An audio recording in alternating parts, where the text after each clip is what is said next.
So we do have Leah Rothstein here. Richard Rothstein will be joining us via Zoom, so you should be seeing his face pop up here soon. Leah is the author of Just Action. Hopefully you all got that book. How to Challenge Segregation Enacted Under the Color of Law, that describes how local community groups can redress the wrongs of segregation. She also writes a regular column to which you can subscribe for free at justaction.substack.com. There's another one over there. Leah has worked in public policy and community change, from the grassroots to the halls of government. She led research on reforming community corrections policy and practiced to be focused on rehabilitation, not punishment. She has been a consultant to nonprofit housing developers, cities and counties, redevelopment agencies, and private firms on community development and affordable housing policy, practice, and finance. Her policy work is informed by her years as a community organizer and labor organizer, working on issues such as housing, environmental justice, workplace safety, and youth leadership. And Richard Rothstein, yep, there he is, welcome. He's the co-author also of Just Action, How to Challenge Segregation Enacted Under the Color of Law. He's also the author of The Color of Law, A Forgotten History of How Our Government Segregated America. He also writes a regular column, which you can subscribe for free on the justaction.substack.com. He is a Distinguished Fellow of the Economic Policy Institute and Senior Fellow of the Thurgood Marshall Institute of the NAACP Legal Defense Fund. He's the author of many other articles and books on race and education, which can be found on his webpage at the Economic Policy Institute. And again, if you didn't receive your books, we do have them for you at the registration table. Please be sure to get them. I know lots of people are very excited to have those books here. And we are very excited to have Leah and Richard, I think the names together, Richard, it's celebrity status. Leah and Richard Rothstein, and we are going to start with Mr. Rothstein and his comments. Thank you very much. I appreciate this opportunity, and I'm grateful to you for your attendance. As you know, perhaps, in 2017, I published a book called The Color of Law. The purpose of this book was to demolish the myth of de facto segregation, something we all believe, something I believe, the idea that the reason we're a segregated society, every metropolitan area having clearly defined areas that we were all black or mostly black, clearly defined areas that were either all white or mostly white. Every metropolitan area being segregated in that way was something we called de facto segregation, something that sort of happened by accident. It happened because perhaps landlords or homeowners refused to sell or rent their homes in white neighborhoods to African Americans. Or maybe because banks and real estate agents and insurance companies discriminated in how they carried out their purely private sector activities. Or maybe it happened because we just like to live with each other in the same race. We feel more comfortable that way. It's a matter of people's choice. Or maybe it's a result of income differences. On average, not in every case, but on average, African Americans have lower incomes than whites. And so many African Americans can't afford to move to more expensive middle-class neighborhoods. All of these individual, bigoted, discriminatory, private sector activities is what's created segregation. And we tell ourselves it's too bad.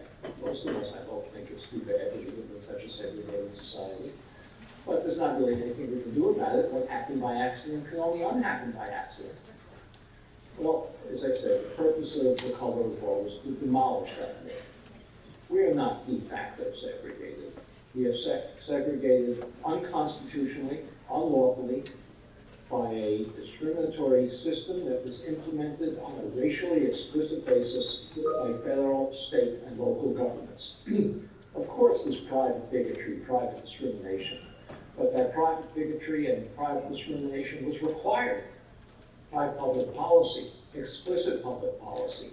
And had public policy been enacted in accordance with the government's constitutional responsibilities, that private bigotry would not have been able to be expressed.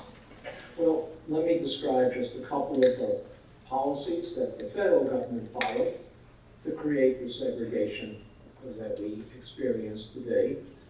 They were policies that were so powerful that they still determine contemporary segregation. Perhaps one of the most powerful was a policy and program followed by the Federal Housing Administration and Veterans Administrations in the immediate post-World War II period. The Federal Housing Administration and Veterans Administration embarked on a program to move the entire white working class and middle class population out of urban areas into single-family homes in all white suburbs from which African Americans would be prohibited from joining. That policy was based on the fact that at the time, in the mid-20th century, especially after World War II, we were a manufacturing economy. Factories needed to be located near deep water ports and railroad terminals, get their parts and ship their final products. So in those broad downtown areas, both African Americans and whites were living. We weren't a perfectly integrated society, but we were much more non-segregated than we are today. Workers in those factories had to live close enough to be able to walk to work, maybe take short streetcar rides. Many of them did not have automobiles. The employees of the banks and the insurance companies also needed to be located fairly near where those factories were located. Well, the federal government embarked on a program, as I said, to move the entire white population out of those urban areas into single-family homes in all white suburbs, and prohibit African Americans from doing the same, creating segregation that is so rigid that we know today. In my book, The Color of Law, I use as an example one that I'm sure you're familiar with, Levittown, one of the first ones and one of the largest ones east of New York City on Long Island. 17,000 homes in one place. The builder, William Levitt, was a bigot, of course. If he had been left to his private devices, he would have refused to sell homes to African Americans, but as I will explain, he wasn't left to his private devices. No bank would lend him the money to build this project. They thought it was a crazy idea. They thought nobody was going to live in these suburbs. The only way that Levitt could assemble the capital to build those homes, buy the land, was by going to the Federal Housing Administration and Veterans Administration, submitting his plans for the development, the architectural designs, the layout of the streets, the materials he's going to use, and a federally required commitment that he never sell a home to an African American. The federal government even required Levitt to place a clause in the deed of every home prohibiting resale to African Americans or rental to African Americans. This was true in every suburb financed by the FHA and VA around the country. A racially explicit program. It was not something that was implemented by rogue bureaucrats at the FHA or VA. It was written out in a federal policy manual, a manual distributed to appraisers all over the country, whose job it was to recommend or not recommend for a federal bank guarantee, a loan to developers who wanted to build suburban communities. The manual said you could not recommend for a federal bank guarantee a loan to a developer who was going to sell to African Americans. The manual went so far as to say that you couldn't even recommend for a federal bank guarantee a loan for an all-white development if it was going to be located near where African Americans were living. Because in the words of the manual, that would, quote, run the risk of infiltration by inharmonious racial groups. That's what the federal policy manual said. This notion of de facto segregation is utter nonsense. And the federal government followed its constitutional responsibilities, its lawful responsibilities, and told Levitt that it would guarantee his bank loans only if he sold homes on a non-discriminatory basis. We have a non-segregated society today. So that was an enormously powerful policy. The white families were subsidized to buy those homes, to move into suburbs like Levittown. Did not expect to get rich. They weren't aiming to get rich. They need a place to live. Returning war veterans had no place to live. There was a housing shortage. Nothing had been built for civilians during World War II. In the Depression that preceded World War II, there was inadequate construction activity going on. We had an enormous housing shortage. And the white families who were returning war veterans or living in those urban areas were desperate for a better place to live. The homes were inexpensive. Levittown and all of the suburbs that were created like this around Pittsburgh, around Philadelphia, everywhere in the country, were inexpensive. They cost at the time about $8,000 to $9,000 a piece. In today's money, that's about $100,000. Those homes, as you know, in suburbs everywhere in the country, in your state as well as everywhere else, no longer sell for $100,000. Those $100,000 homes now sell for $300,000, $400,000, $500,000, in some places $1 million or more. The white families who moved to these white developments, suburban developments, gained over the next couple of generations equity as the homes appreciated in value. They became wealthy, unintentionally, unexpectedly. But they became wealthy, and they used that wealth and the appreciation and the value of their homes to send their children to college. They used it to take care of temporary emergencies, maybe temporary unemployment or a medical situation. They used it to subsidize their retirements. They didn't have to rely on Social Security. And they bequeathed wealth to their children and grandchildren, who then had down payments for their own homes. African Americans were prohibited by written, explicit, unconstitutional federal policy from participating in this program that generated wealth. The result is that today, African American incomes on average are about 60%, 60% of white incomes. There's a whole story behind that disparity. I won't go into it now, but it was a 60% ratio. It is a 60% ratio. You would think that African Americans will also have 60% of the wealth of white families who would save the same amount of money in the same incomes. But in reality, while African American incomes average about 60% of white incomes on a family basis, African American household wealth is only 5% of white household wealth. And that enormous disparity between the 60% income ratio and 5% wealth ratio is entirely attributed to the unconstitutional federal housing policy that was practiced in the mid-20th century and that determines our racial segregation today. I say it determines our racial segregation today because by locking African Americans into urban neighborhoods and not permitting them to leave, and then intensifying that segregation as the homes in the suburbs that they could have afforded in the post-World War II period gained in such value that they became out of reach, determines the segregation that we know today, and that segregation is behind many of the inequalities that we are so oppressed with in this society. Health disparities between African Americans and whites. African Americans, we know, have shorter life expectancies, greater rates of cardiovascular disease, because they live in more polluted, more dangerous neighborhoods where there's no access to fresh food, grocery stores, supermarkets selling that kind of food, diesel trucks driving by homes and polluting the air, industrial facilities located nearby. These predict health disparities as a result of that unconstitutional segregation policy that the government implemented. The achievement gap of students in school is predicted by the segregation of our society that is unconstitutionally created. African American children come to school with disadvantages that impede their ability to learn. I remember once writing about asthma. As you may know, African American children in urban areas can have asthma at 4 times the rate of white suburban children. It's an enormous disparity.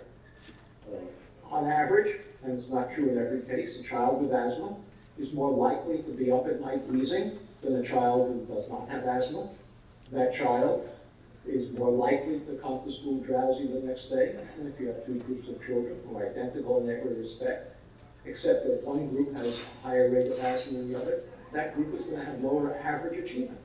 asthma itself doesn't have a big impact on the achievement gap, but you get to add up all of the other similar disadvantages and assaults on children that segregation produces, and you can explain the achievement gap. Asthma, lead poisoning has a measurable impact on IQ, the result of living in less well-maintained homes, peeling paint, lead in the environment, in the dirt, empty lots. All of these kinds of disadvantages, and there are many more of them, is what predicts the achievement gap in schools. And it's all attributable initially to locking in African Americans in more dense, more dangerous, more polluted neighborhoods while subsidizing whites to leave. Well, let me mention one other federal policy that you are familiar with. Public housing, something you all misunderstand. I misunderstood it. I always thought, in my naivete, that public housing was a place where poor people lived. That's not how public housing began in this country. Public housing began in this country in the New Deal during the Depression, during the Franklin Roosevelt administration. It was built primarily for white, working class, middle class families. It was not for people who couldn't afford housing. Public housing initially was not subsidized. People who rented public housing units paid the full cost of the rent. Public housing was created because we had, again, a housing shortage in the Depression. And people didn't have any place to live, even those who did have jobs and could afford to pay rent. But everywhere that the federal government built the first public housing in this country, it segregated it, creating separate projects for whites, separate projects for African Americans, frequently intensifying or creating segregation in those very neighborhoods I described before that previously had not nearly been as segregated as they are today. In The Color of Law, I cite the autobiography of Langston Hughes, the great African-American poet, novelist, playwright. He said he grew up in an integrated downtown Cleveland neighborhood. You're close enough to Cleveland. You know that's not what Cleveland looks like today. He said in high school, his best friend was Polish. He said he dated a Jewish girl in high school. It's because he went to an integrated high school in an integrated downtown Cleveland neighborhood. The Public Works Administration, the first New Deal agency, went into that neighborhood in Cleveland, demolished housing, and created two separate projects. One for African Americans, one for whites, creating segregation where it hadn't previously existed, and then intensifying it in other projects elsewhere in the city to create a segregated society that we know today. Well, there were many, many other policies like this enacted by the federal government, by state and local governments. It is a blatantly unconstitutional system, unlawful system, violating civil rights laws that were in effect even in the 20th century when these policies were pursued. They require a remedy. I said earlier, if it happened by accident, de facto, well, we may think it's too bad, but we don't feel an obligation to do anything about it. But once we understand that we have a segregated system that is unconstitutionally created, it's a violation of our basic definition of American rights, we have an obligation to do something about it, to fix it. A constitutional violation imposes an obligation on all of us as Americans to fix it. Well, I wrote the book, The Color of Law. I gave many talks like this. I heard from people who attended these talks as well as people who read the book. And frequently the question they asked me was, well, okay, we now understand that this is an unconstitutional system. We now understand that we have an obligation to do something about it. But what can we do? What can we do now?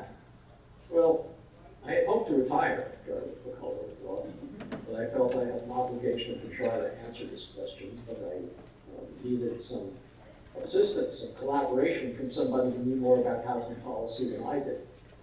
So I recruited my daughter to co-author a new book, Just Action: How to Challenge Segregation Enacted under the Color of Law. The assumption of this book is that there is no present political will to enact federal policy to undo the federal policies of the past.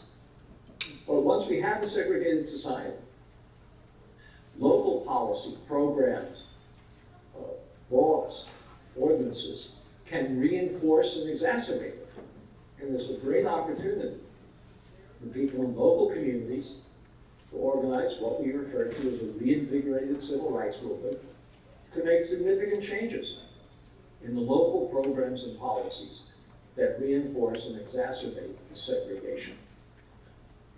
We observe in the new book, Just Action, that 20 million Americans participated in Black Lives Matter demonstrations in 2020.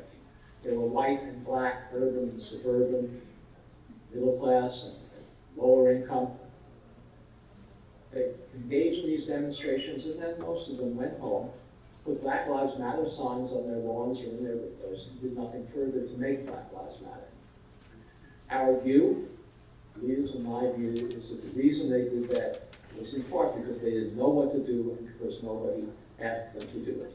So we wrote Just Action to give people examples, many examples, of local programs and practices that if they organize in local communities to reinvigorate the civil rights movement, to make a significant dent in the segregation that we have inherited from our government policies of the past. And I'm now going to turn this over to Leah to go into more detail about some of these policies and programs that we described in Just Action. Thank you.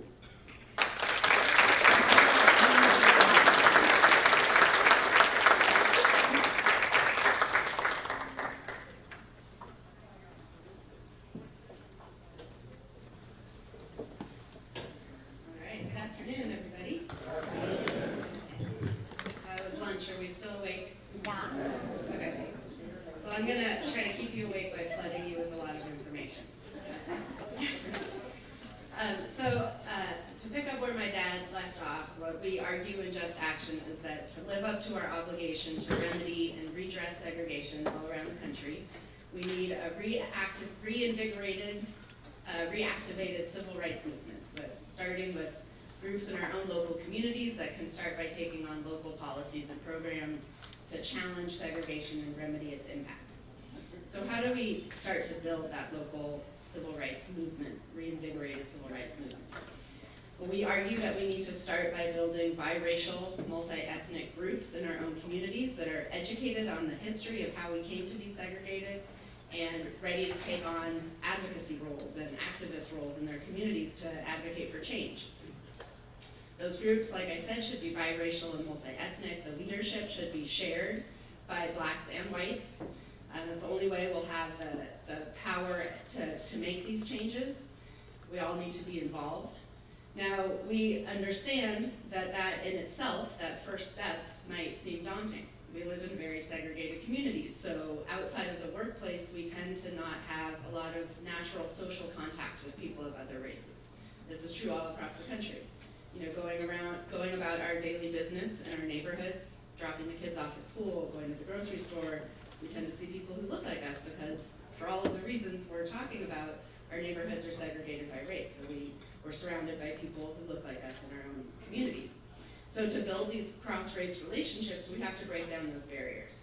So we describe in Just Action several communities that have done that with some sort of creative ways to bring people together from segregated communities of the same city, some very simple ways, just creating discussion groups and inviting people from segregated parts of town. And once that happens, people get to know each other, break down some of those barriers that keep us apart, realize that we're not all that different. We have similar hopes and dreams, but our neighborhoods are very different. The context we live in, the opportunities we have access to are very different. And from those social relationships and understanding, we can then start to advocate together for change in our communities. So then once these groups are formed, what can they do? Well, in Just Action, we describe dozens and dozens of policies and programs and strategies that these local groups can take on in their own communities that together they do two things. They look to the future to ensure that we don't continue to perpetuate and maintain segregation going forward. So changing the policies we need to change that maintain the segregation of our communities and taking proactive steps to desegregate going forward.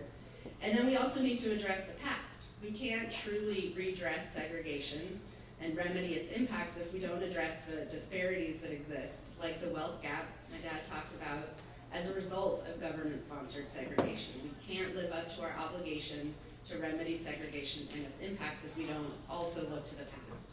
This is why the Fair Housing Act, which we're celebrating this month, its passage 56 years ago, it only looked to the future. It said we can no longer discriminate in the sale and rental of housing, which is great, but it didn't do anything to remedy the wealth gap, for example, in the past, and that's part of the reason why many of the metrics, like the home ownership gap between blacks and whites, the wealth gap between blacks and whites, the racial segregation of our neighborhoods, hasn't improved and has, in some cases, gotten worse since the passage of the Fair Housing Act.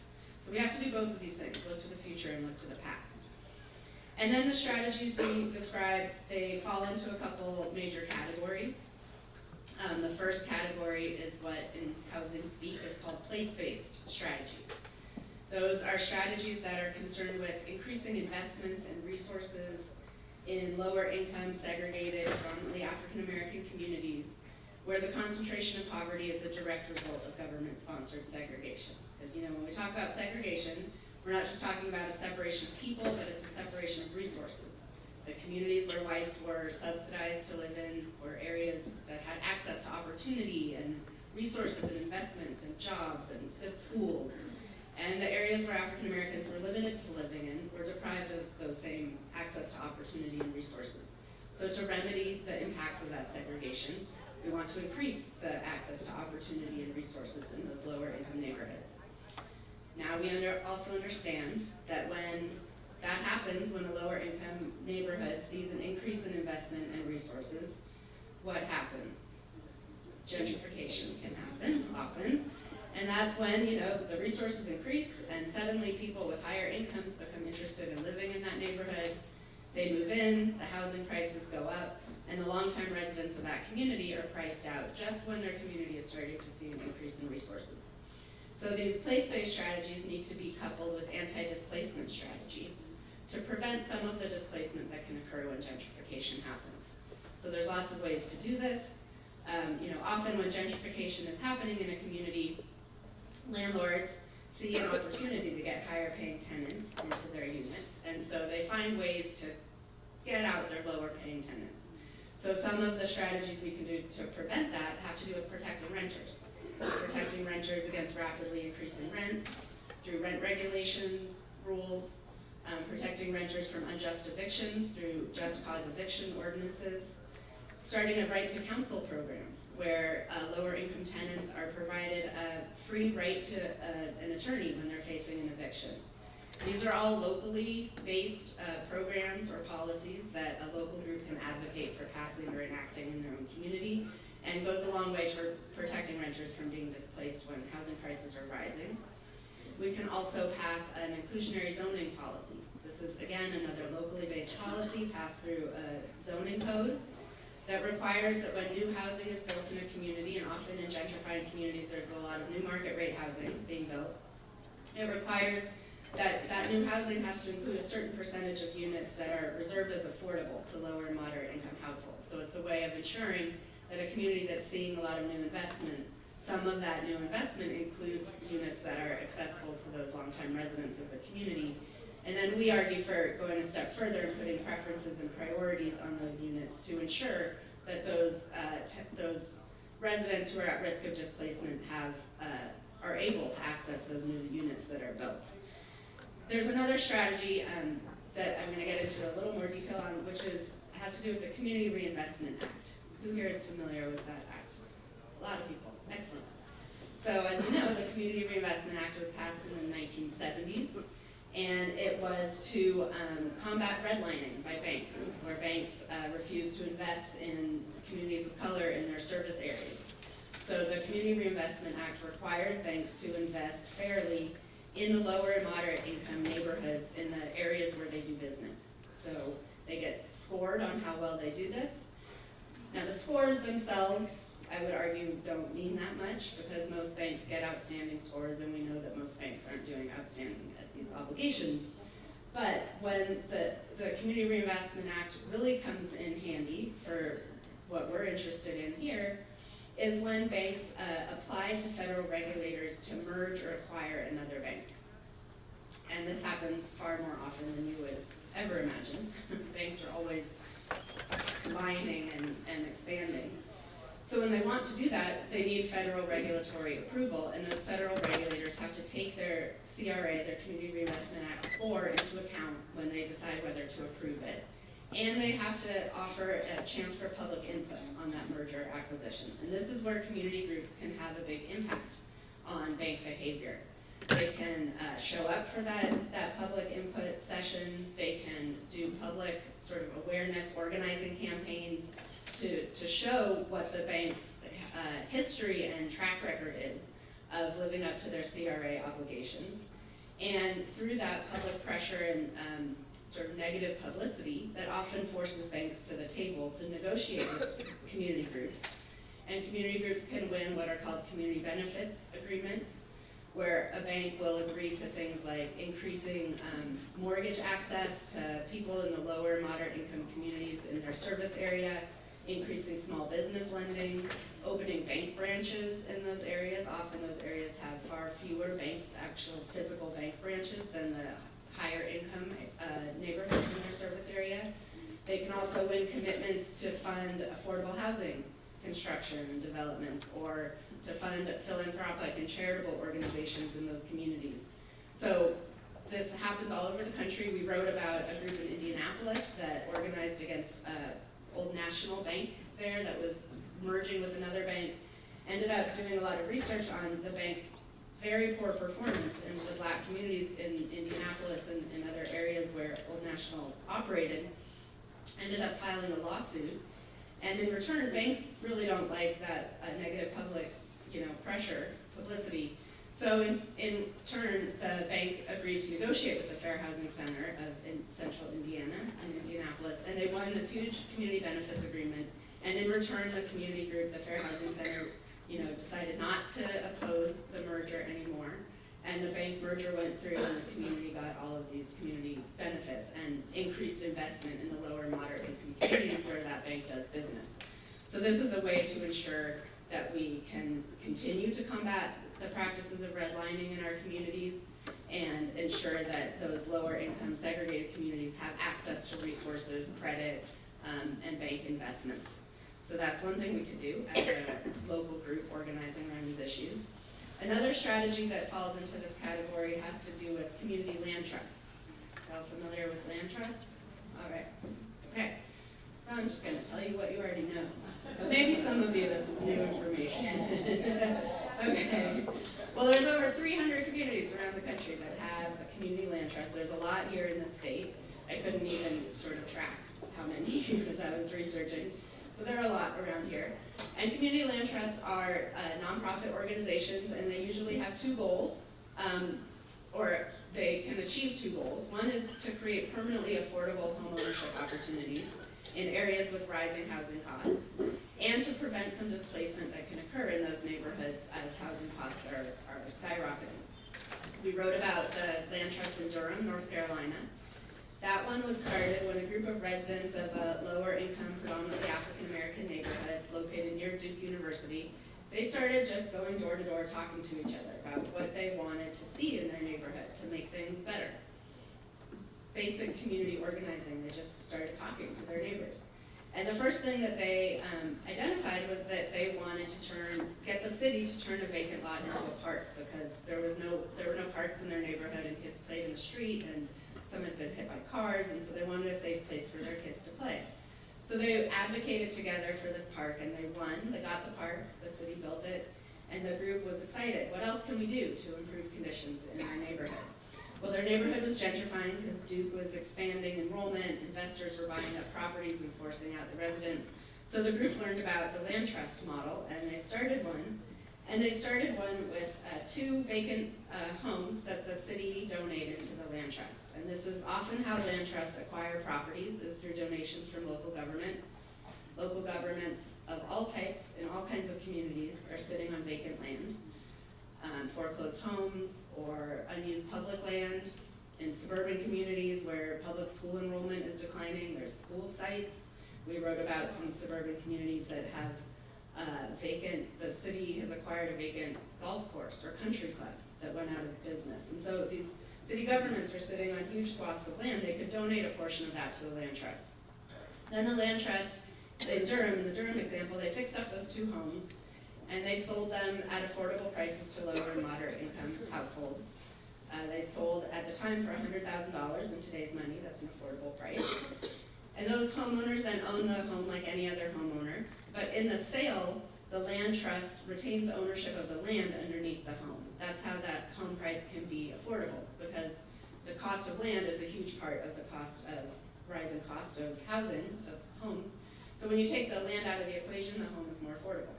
So then the homeowner owns the home like anyone else. They pay their mortgage, taxes, insurance. When they want to resell the home, they agree to adhere to a maximum resale price that the land trust establishes, usually based on a formula. Every land trust is slightly different how they calculate that maximum resale price. But it has 2 goals, and one is to allow the home selling family to earn some equity in the sale of that home. Now, it's a limited equity arrangement, so it's not as much as they would earn if they sold for market rate, but they also didn't buy it at market rate, so they earn some equity. Often it's enough to then go and have a down payment for another house. But in return for that limited equity, it ensures that the home price is affordable to the next home buying family. And that's how these homes are permanently affordable. It's a very difficult thing to achieve without constant subsidy, this permanent affordability, and land trusts do it. And so it's an effective strategy for creating permanent affordable home ownership opportunities in gentrifying communities, and also for preventing displacement. So in this neighborhood in Durham, where the Durham Land Trust, the blocks where it acquired property, most of the residents are still African American. On the surrounding blocks, where investors outpace the land trust in buying up properties, most of the residents are white. Those blocks have completely gentrified. So we can see that the land trust is also an effective anti-displacement strategy when it can expand its portfolio and acquire new homes. So a great example that can achieve a lot of these goals. What can we do with it ourselves? Well, individually, we can support a land trust with our time or resources, but more importantly is what we can do collectively.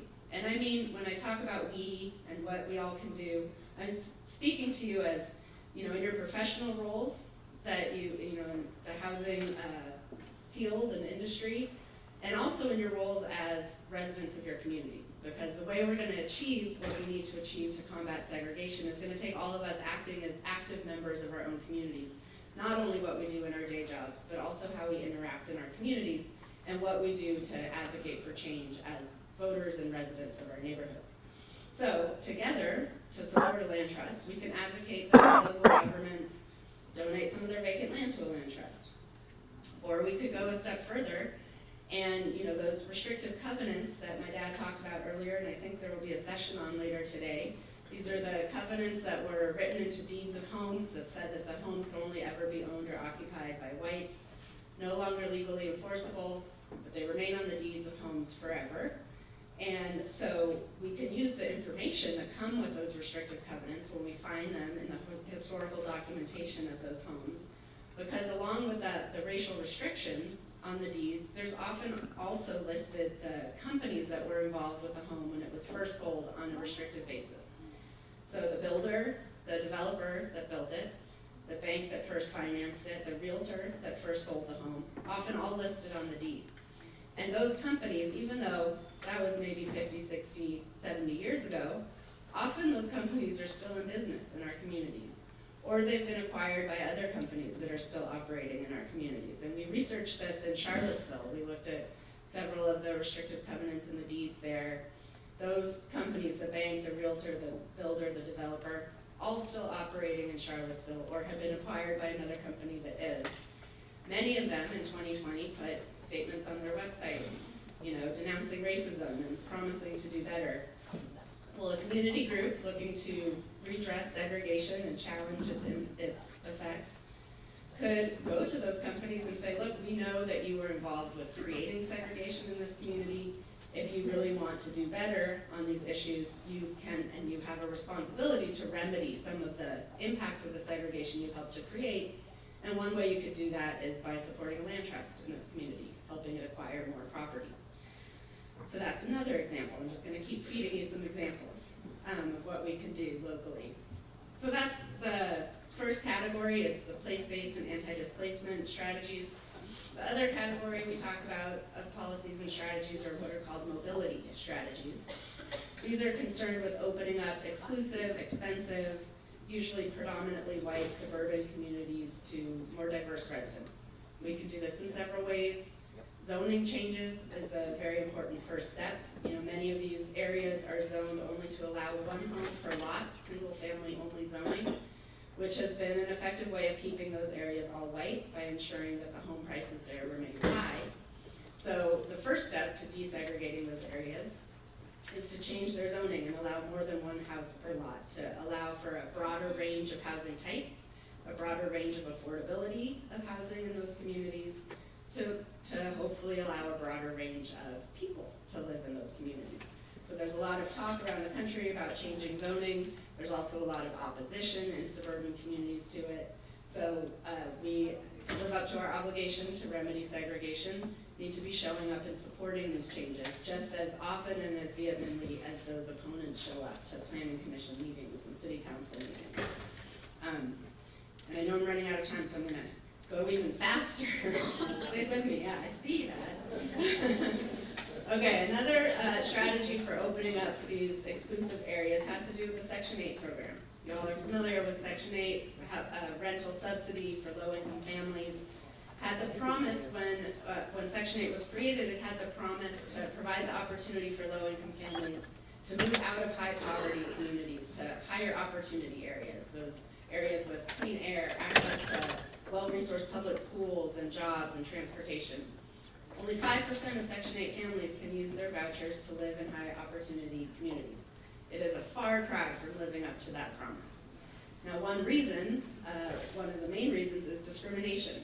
It's legal on the federal level to discriminate against a tenant who uses Section 8 to pay their rent because they use Section 8 to pay their rent. It is not a protected class on the federal level. It is in some cities and counties. There are source of income discrimination ordinances that are passed locally that make that kind of discrimination illegal. I believe Philadelphia has a source of income discrimination ordinance. I believe Pittsburgh did, and then it was overturned by the state Supreme Court. Is that right?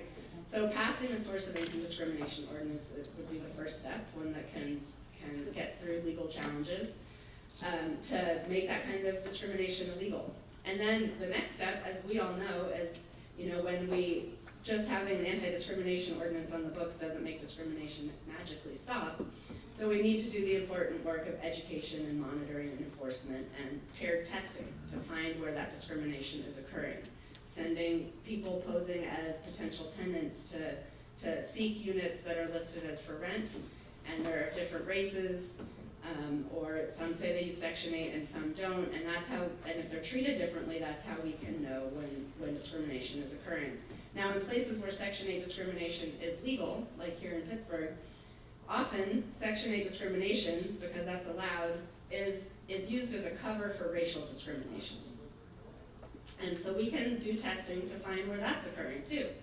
You send two potential tenants, one white, one black, both say they use Section 8, and if the landlord tells the white prospective tenant, oh, you can come see the unit, and tells the African American prospective tenant, I'm sorry, I don't take Section 8, well, that Section 8 discrimination is actually being used as a cover for racial discrimination.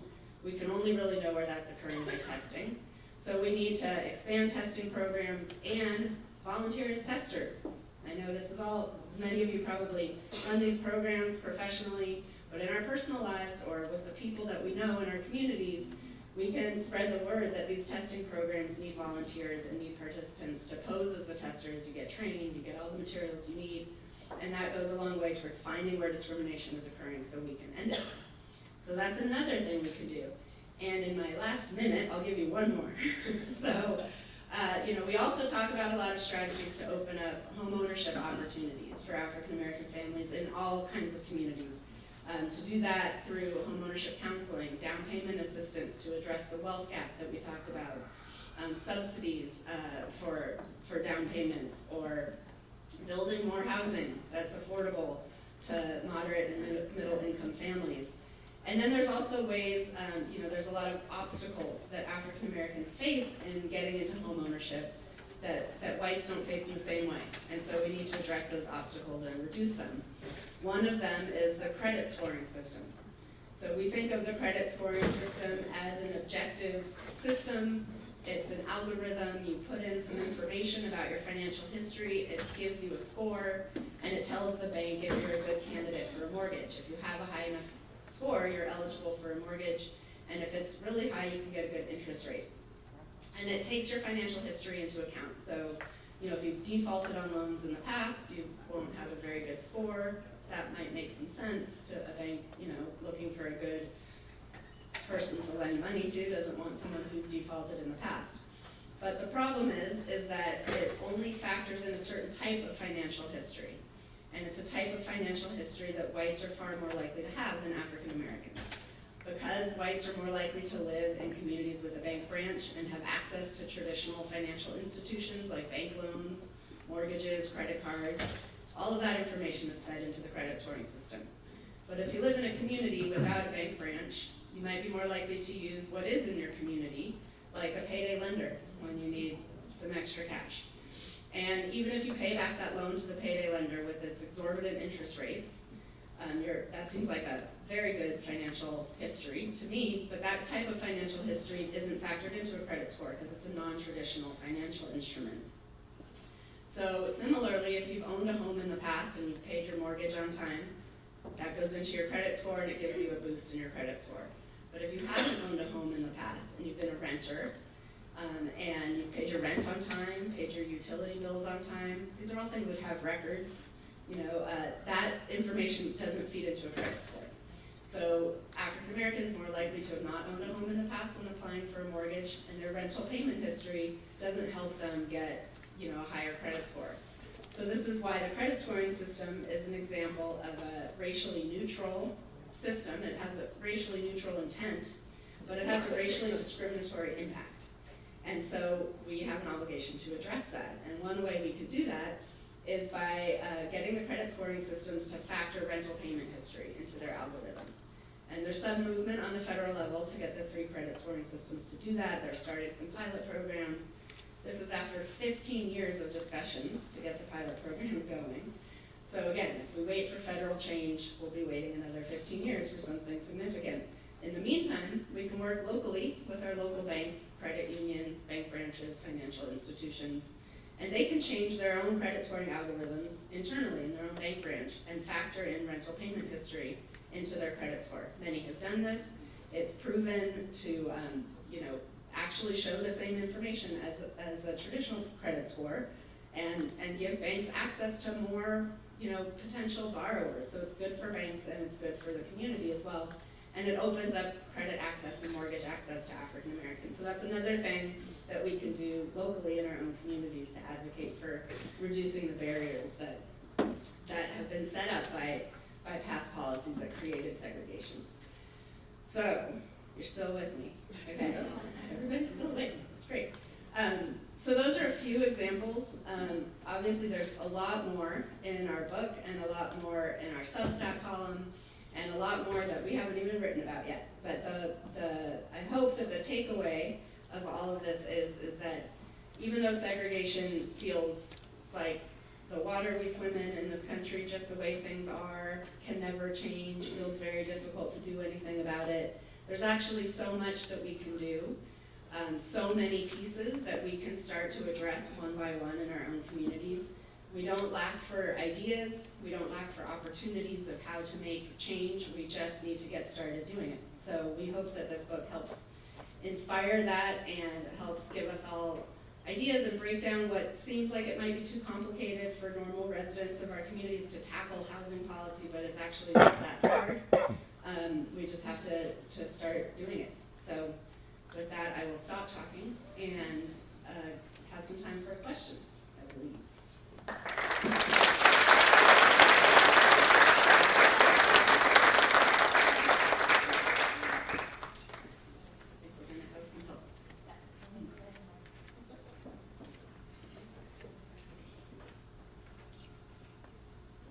So if you have a question, put your hand up.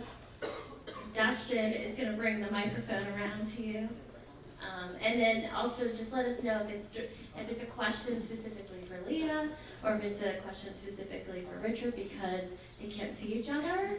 And so that way we can make sure that, if there's a specific person to start off. So if you just raise your hand high, we will get the microphone around you. Oh, right there.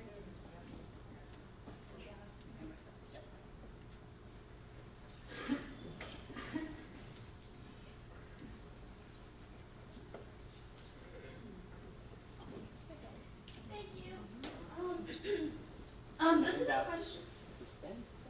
Oh, stand up. Hi. So I was listening when you were talking about the community-based agreements and banks. So my question is, and I'm not looking for like an answer, but I guess Oh, okay. I'm sorry. Your thoughts on it. So if banks are the institutions doing or enforcing these gaps racially, is the best goal to open up these same banks in Black neighborhoods? Have you heard any pushback on that goal? And is there any other ideas? If that makes any sense. Yeah, that makes sense. I think everything I talk about, these are examples of one thing of many. It's not the only answer.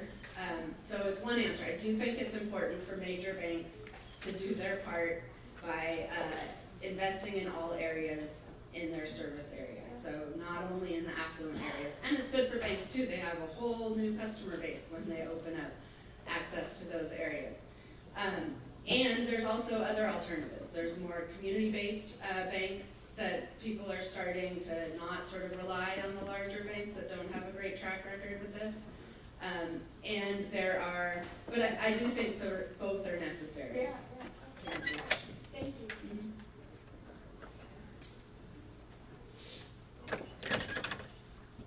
Anybody else? Good afternoon, everybody. My name is Sharice Clemens. My question is concerning the land trust. If you are planning on making, having housing opportunity with land trust, who are you expecting to be the investors in a low-income, distressed, and rural area? Well, you don't need investors in the land trust. The land trust is a nonprofit, and they usually get donated land, or sometimes they can raise money and buy land. But they often get donated land from local governments, foreclosed homes, land banked homes, and then the land trust owns the land and sells the home. So that way, the homeowner owns the home, and then their resale price is restricted, so it's affordable to the next home buyer. But that home is always in the land trust portfolio. They retain ownership of the land underneath the house forever. And so, I guess there could be investors, but they're more donations. Foundations support land trusts, local governments, and it's a great way. Local governments that have foreclosed homes that are sitting vacant in the community don't have the capacity to do anything with them or the funds to do it. If they donate that to a land trust, the land trust can fix up those homes, get families in those homes, make those communities thriving communities again. So it's a win-win for everyone. Does that answer your question? Sort of?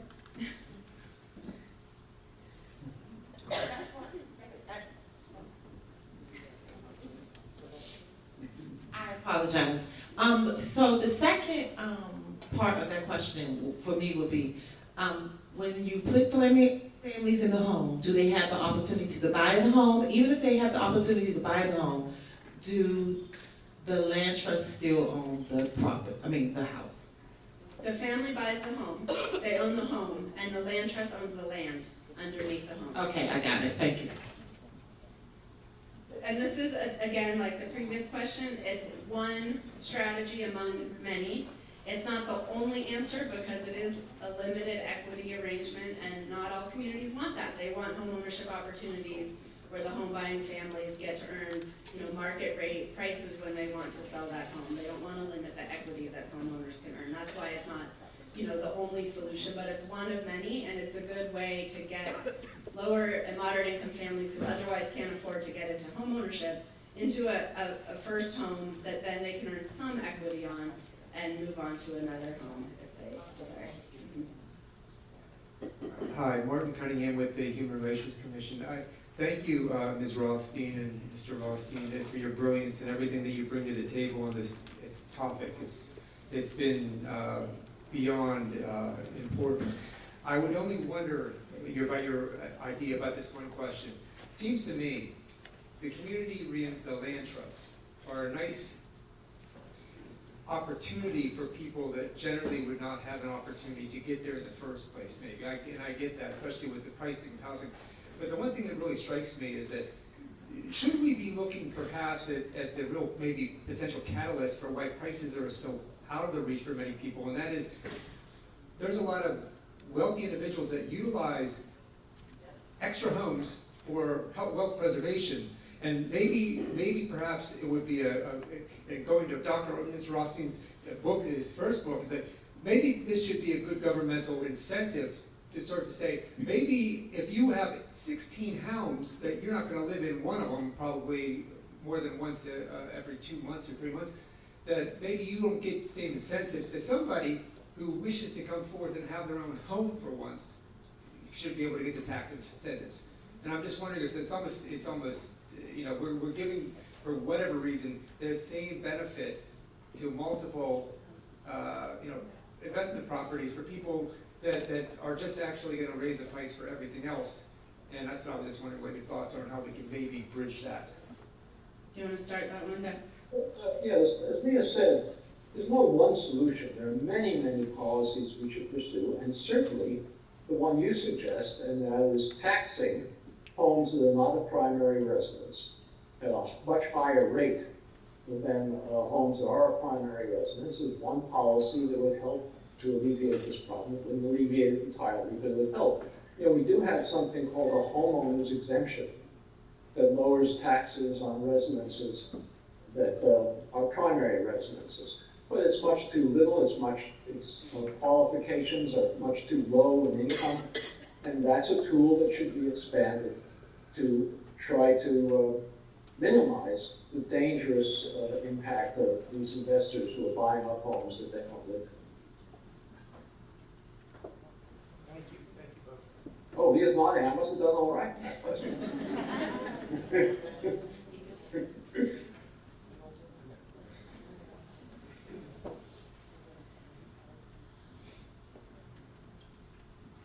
Hi, Leah. I'm Joel Holstein, the chairperson of the PHRC. There are a lot of developers who would like to build low-income affordable housing in Pennsylvania. But the approval of those low-income affordable developments is all in the hand of the local board of supervisors. Okay. They may start out the process in favor of it, and then community opposition builds, and the next thing you know, it gets voted down. I view that as discriminatory, okay? But we don't tend to get complaints from people who say, the neighborhood that I wanted to live in was voted down. So the question then is, well, what strategies would you have so that those supervisors feel more comfortable voting in favor of those developments? Well, there have been lawsuits that blocking developments because of community opposition is a violation of fair housing that have been successful. But that's not what I would suggest first. I think first, there's so much community opposition to affordable housing, to multifamily housing. They have their own name, NIMBYs, not in my backyard. People who say they support housing in general until it's proposed in their neighborhood. They show up at meetings. They make it very hard to pass these proposed developments. Communities all over the country. And we believe that, or I believe that they show up because they feel very motivated. They feel they're going to be personally negatively impacted. Now, I would argue with their interpretation. They think their property values will go down if there's affordable housing in their community. That has not proven to be true. The opposite has been proven to be true, in fact. They worry about the character of their community. And I think that we need to challenge these opposers. What character are they trying to protect? the character of that community was developed, you know, to keep out people who don't make a lot of money, who don't look like them. Is that the kind of character we want to preserve? I would argue no. We want our communities to have the character that's inclusive and accessible, diverse. And so we need to find the supporters of those goals in our own communities. And we believe there's just as much support for these kinds of developments as there is opposition. The supporters just aren't as motivated to show up to support because they don't feel as personally impacted, or the people who are going to live in that development don't yet know about the proposal. You know, people who might have access to that development should be told that this proposal is being heard at the city council meeting. We need to go out and support it. And I'll tell one quick story. I wrote about this in our Substack column, an example of this in Silicon Valley, California. Very expensive community. Median home prices are $2 million in this community. Some people there, they read The Color of Law, they decided they wanted to do something about it. They started like a community education workshop about the policies that created segregation in their own region. They outlined them all, they did this workshop all over their community. They developed an organization from that of people who went through the workshop and understood how the policies of the government created not only the segregation of their community, but the housing crisis they were in, where homes were so unaffordable. And in that, they're building this organization.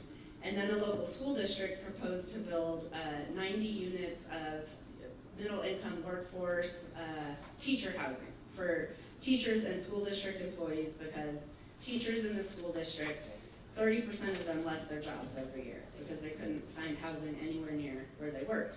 So they wanted to do something about that. 90 units on a lot that the school district owned. Neighbors opposed it. They put a measure on the ballot that would have made this development impossible and made any future rezoning in the city have to go before the voters. So it would have made it impossible, very, very difficult to ever build more housing in this community. Well, this group had already been talking about these issues and understood that this was just another piece of, you know, the same history of policies that maintain their segregation. And so they launched a campaign to defeat this initiative, and they went door to door every weekend to talk to voters and talk to their neighbors. And they found a lot more support than they expected. And I talked to some of the volunteers, and they told me they would go up to a house, these are big houses, and they would think, this person isn't going to be on our side, but they would knock anyway and start to talk to the person there who was like, you know, I agree, I think that I want our community to be more affordable, to have more access and opportunity here. And they ended up defeating the measure. So the housing is going to be built, and there's hope for future affordable housing in this community. And I use it as an example because if they can do it there, you know, I think we could do it anywhere. That find the support, and all of the solutions I am suggesting today, you know, none of them are easy. I'm not trying to say that they're going to be easy. It all takes hard work, but it pays off. And I think that we just have to start that work of being vocal in our support. And that will allow, you know, I think Board of Supervisors, City Council people, planning commissioners, they want to see support in those meetings for these developments, and not only opposition, so we can give them that by showing up. And then, you know, some states are not leaving it to local governments because of this very issue. Local governments are too beholden to the opposers of more housing. So state governments are requiring local governments to change their zoning and build more affordable housing. So that's another option. And some states are saying, well, if you can't get it done yourself, we're going to force it on you. So that's happening more and more, because I think we're all starting to understand that we just need to build more housing, and the obstructionist nature of our local community meetings is not helping. So we have to do something different. Thank you. All right, thank you.